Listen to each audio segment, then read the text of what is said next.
প্রিয় শিক্ষার্থী বন্ধুরা, আমি পূর্বে প্রিপোজিশন অ্যাট, অন এবং ইন নিয়ে আলোচনা করেছিলাম এবং ডিটেলসভাবে আলোচনা করেছিলাম। আপনারা যারা আমার ওই ভিডিওগুলো দেখেন নাই অবশ্যই দেখে নেবেন। তবে আজকে আমি প্রিপোজিশন অ্যাট, অন এবং ইনের কিছু গুরুত্বপূর্ণ ব্যবহার আলোচনা করব, যেই ব্যবহারগুলো অনেকেই ভুল করে থাকে। এই জন্যই আমি আপনাদেরকে টিভির ছকের মাধ্যমে বুঝিয়ে দেবো, যাতে করে আপনাদের ভুল না হয়। সেই সাথে কখন ইন টাইম এবং কখন ইন টাইম বসে সেটিও আপনাদেরকে বুঝিয়ে দেবো। প্রিয় শিক্ষার্থী বন্ধুরা, আজকের এই ক্লাসটি অনেক ইম্পর্টেন্ট হতে যাচ্ছে।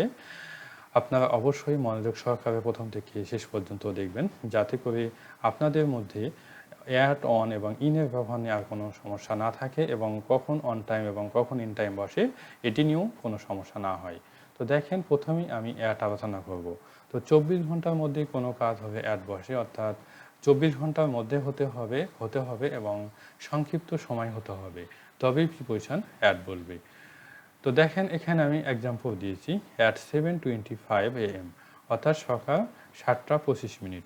প্রিয় শিক্ষার্থী বন্ধুরা, 24 ঘন্টার মধ্যে হতে হবে, সংক্ষিপ্ত সময় হতে হবে, তবে তার পূর্বে অ্যাট বসে এবং অ্যাট বসে কিন্তু সময়কে নির্দিষ্ট করা হয়। ওকে, এই বিষয়টা অবশ্যই মাথায় রাখবেন। নেক্সট দেখেন at 10 o'clock, at sunrise, at sunset, at noon, at midnight, at night, at the moment, at don't, dusk, at lunch time, at dinner time, at breakfast, অর্থাৎ 24 ঘন্টার মধ্যে বোঝানো হয়েছে এবং সংক্ষিপ্ত সময়কে বোঝানো হয়েছে, এই জন্য প্রিপোজিশন অ্যাট বসেছে। নেক্সট দেখেন অন, দিন, তারিখ এবং বিশেষ দিনের পূর্বে অন বসে থাকে, অর্থাৎ এখানে আমি বলেছিলাম যে 24 ঘন্টার মধ্যে হতে হবে এবং সংক্ষিপ্ত সময় হতে হবে, কিন্তু এখানে আমি বলেছি দিন, অর্থাৎ 24 ঘন্টা হতে হবে। ওকে, অর্থাৎ আমরা কি জানি, একদিনে 24 ঘন্টা, অর্থাৎ 24 ঘন্টা যখন হবে তখন একদিন হবে এবং একদিনের পূর্বেই প্রিপোজিশন অন বলবে। ওকে, তো এখানে আমি দিয়েছি দেখেন, on Saturday, Sunday, Monday, Tuesday, Wednesday, Thursday, Friday, অর্থাৎ দিনের পূর্বে প্রিপোজিশন অন বসানো হয়েছে। ওকে, নেক্সট দেখেন অন মাই বার্থডে, ঈদ, অর্থাৎ ঈদ উল আজহা হতে পারে, ঈদ উল ফিতর হতে পারে, পূজা, ক্রিসমাস, হ্যাঁ, এই ধরনের যখন বিশেষ দিনকে বোঝানো হয় তখন তার পূর্বে প্রিপোজিশন অন বসে। অনুরূপভাবে বিশেষ দিন দেখেন on victory day, on independence day, অর্থাৎ বিজয় দিবস এবং স্বাধীনতা দিবস, এগুলো হচ্ছে বিশেষ দিনকে বোঝানো হয়েছে, এই জন্য এদের পূর্বে প্রিপোজিশন অন বসেছে। এখন দেখেন অন 16 ডিসেম্বর 1971, অর্থাৎ 1971 সালের 16 ডিসেম্বর, অর্থাৎ 16 তারিখে বোঝানো হয়েছে, এই জন্য এর পূর্বে প্রিপোজিশন অন বসে, অর্থাৎ আমি এখানে বলেছি তারিখের পূর্বেও প্রিপোজিশন অন বসে থাকে। এখন দেখেন অন দ্য 15 অফ জানুয়ারি, অর্থাৎ জানুয়ারির 15 তারিখ বোঝানো হয়েছে, এই জন্য অন প্রিপোজিশন বসেছে। নেক্সট দেখেন ইন, মাস, ঋতু, সাল, শতাব্দী এবং দীর্ঘ সময়ের পূর্বে ইন বসে। তো দেখেন এখানে জানুয়ারি, ফেব্রুয়ারি, মার্চ, এপ্রিল, মে, জুন, অর্থাৎ মাসের পূর্বে প্রিপোজিশন ইন বসে।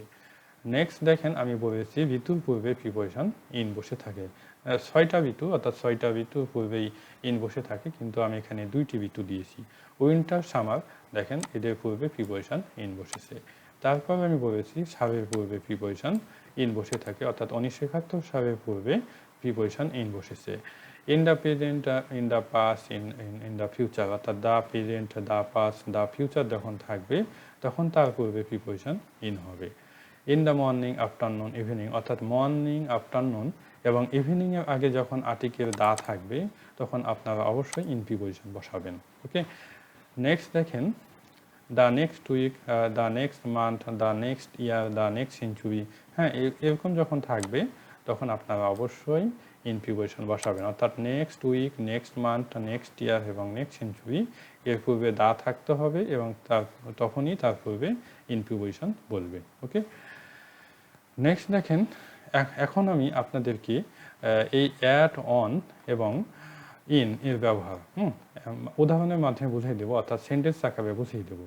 তো দেখেন example, he will meet you at night, সে তোমার সাথে রাত্রে সাক্ষাৎ করবে। তো দেখেন এখানে রাত্রে অর্থাৎ বোঝানো হয়েছে, অর্থাৎ 24 ঘন্টার মধ্যে এবং সংক্ষিপ্ত সময়, এই জন্য এখানে অ্যাট প্রিপোজিশন বসেছে এবং অ্যাট প্রিপোজিশন বসে সময়কে নির্দিষ্ট করা হয়েছে। Okay, they will come here at 9:30 AM, তারা সকাল 9:30টায় এখানে আসবে।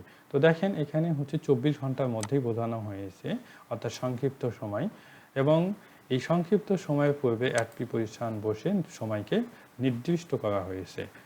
Next example, the man will go home at dinner time, লোকটি রাতের খাবারের সময় বাড়ি আসবে।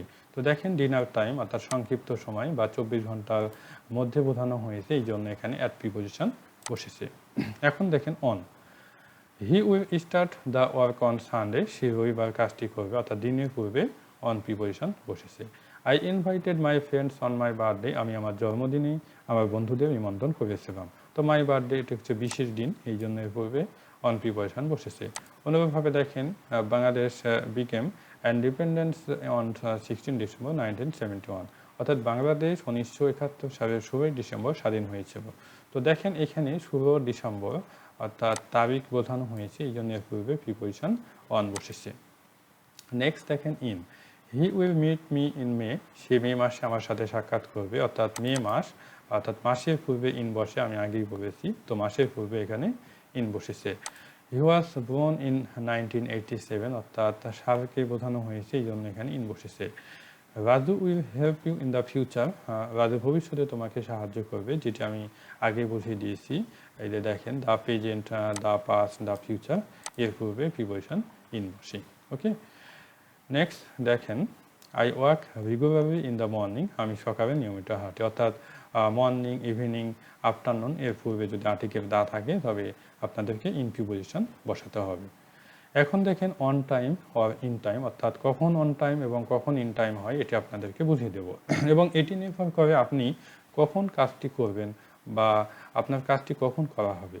ওকে, অর্থাৎ সঠিক সময়ে না সঠিক সময়ের পূর্বে। হ্যাঁ, এ ধরনের যখন বোঝানো হয় তখন on time or in time বসে থাকে। তো আমি বুঝিয়ে দেবো আপনাদেরকে সুন্দরভাবে।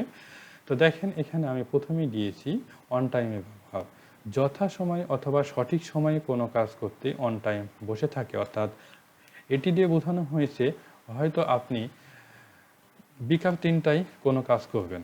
ওকে, অর্থাৎ বিকাল 3টায় কোনো কাজ করবেন, এর মানে বোঝানো হয়েছে বিকাল 3টার আগেও হবে না, বিকাল 3টার পরেও হবে না, জাস্ট বিকাল 3টায়, অর্থাৎ 3টাতেই আপনাকে কাজটি করতে হবে। ওকে, অর্থাৎ 3টায় অর্থাৎ সঠিক সময়ে আপনি কাজটি করবেন, হ্যাঁ, বা যথা সময়ে আপনি কাজটি করবেন। এ ধরনের যখন বোঝানো হয় তখন অন টাইম বসে। তো দেখেন এখানে এক্সাম্পল আমি দিয়েছি, যেমন হি কেম হিয়ার অন টাইম, সে যথা সময়ে এখানে এসেছিল, অর্থাৎ এখানে হয়তো সে আসতে চেয়েছিল সকাল 9টায়, অর্থাৎ সকাল 9টায় সে আসতে চেয়েছিল, সকাল 9টাতেই সে এসেছে, সকাল 9টার পরেও আসেনি, সকাল 9টার আগেও আসেনি, অর্থাৎ সকাল 9টায় সে এখানে এসেছিল। হ্যাঁ, এই ধরনের যখন যথাসময় বা সঠিক সময়ে কেউ আসে তখন প্রিপোজিশন, তখন অন টাইম বসে থাকে। ওকে, নেক্সট দেখেন the man reached at home on time, সে ঠিক সময়ে বাড়িতে পৌঁছেছিল।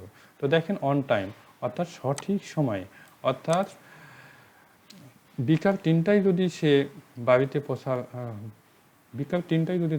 পৌঁছার কথা থাকে, তো বিকাল 3টাতেই সে বাড়িতে পৌঁছেছিল, অর্থাৎ বিকাল 3টার পরেও না, বিকাল 3টার আগেও না, বিকাল 3টাতেই সে বাড়িতে পৌঁছেছিল, অর্থাৎ যথাসময়ে বা ঠিক সময়ে বাড়িতে পৌঁছেছিল। সেক্ষেত্রে অন টাইম বসাতে হবে। I went to school on time, আমি সঠিক সময়ে স্কুলে গিয়েছিলাম। তো দেখেন এখানেও সেম অবস্থা, প্রতিটাই সেম অবস্থা, আমি আর বোঝাই দিচ্ছি না। যে সময়ে কাজ করার কথা সেই সময়ের আগে হবে, কিন্তু পরে নয়, এরকম যখন বোঝাবে তখন ইন টাইম বসে।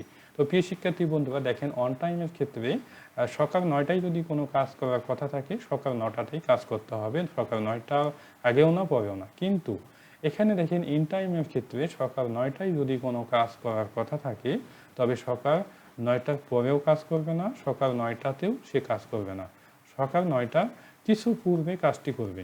ওকে, অর্থাৎ যে সময় কাজটি করার কথা তার পূর্বে যদি কোনো কাজ করে থাকে তবে ইন টাইম বসাতে হবে। তো দেখেন এখানে example, he came here in time, সে সময়ের আগে এখানে এসেছিল, অর্থাৎ সকাল 9টায় কাজ করার কথা, সকাল 9টায় সে কাজ না করে বা সকাল 9টায় সে এখানে না এসে সে এসেছিল 8:55-তে অথবা 8:50-এ অথবা 8:40-এ অথবা 8:58। ওকে, মানে যখন যে সময়টা বেঁধে দেওয়া হয় সেই সময়ের পূর্বে যখন কোনো কাজ করবে তখন ইন টাইম বসাতে হবে। ওকে, দ্য নেক্সট দেখেন the man reached at home in time, লোকটি সময়ের আগে বাড়ি পৌঁছেছিল, অর্থাৎ হয়তো বাড়িতে পৌঁছার কথা হচ্ছে রাত্রি 10টায়, কিন্তু রাত্রি 10টায় সে পৌঁছেনি এবং 10টার পরেও সে পৌঁছেনি, বরঞ্চ 10টার কিছু পূর্বে সে বাড়িতে পৌঁছেছিল। হ্যাঁ, এই ধরনের বোঝাবে। Okay, I went to school in time, আমি সময়ের আগে স্কুলে গিয়েছিলাম, অর্থাৎ স্কুলে যাওয়ার কথা ছিল হয়তো সকাল 8:30টায়, কিন্তু সকাল 8:30টাতেও আমি স্কুলে যাইনি, সকাল 8:30টার পরেও আমি স্কুলে যাইনি, সকাল 8:30টার মধ্যে, অর্থাৎ 8:20-এ গেছি, অথবা 8:25-এ গেছি, অথবা 8:29 গেছি। ওকে, তো এই ধরনের যখন থাকবে তখন ইন টাইম বসাতে হবে। নেক্সট দেখেন, the work was completed in time, কাজটি সময়ের আগে শেষ করা হয়েছে, অর্থাৎ সবই একই নিয়ম। প্রিয় শিক্ষার্থী বন্ধুরা, আই হোপ আপনারা বুঝতে পেরেছেন। এরপরেও যদি আপনাদের কোনো সমস্যা থাকে আমাকে কমেন্টের মাধ্যমে জানাবেন, আমি চেষ্টা করব আপনাদের কমেন্টের উত্তর দেওয়ার। আজকে পর্যন্ত বেস্ট অফ লাক, ভালো থাকবেন, আল্লাহ হাফেজ।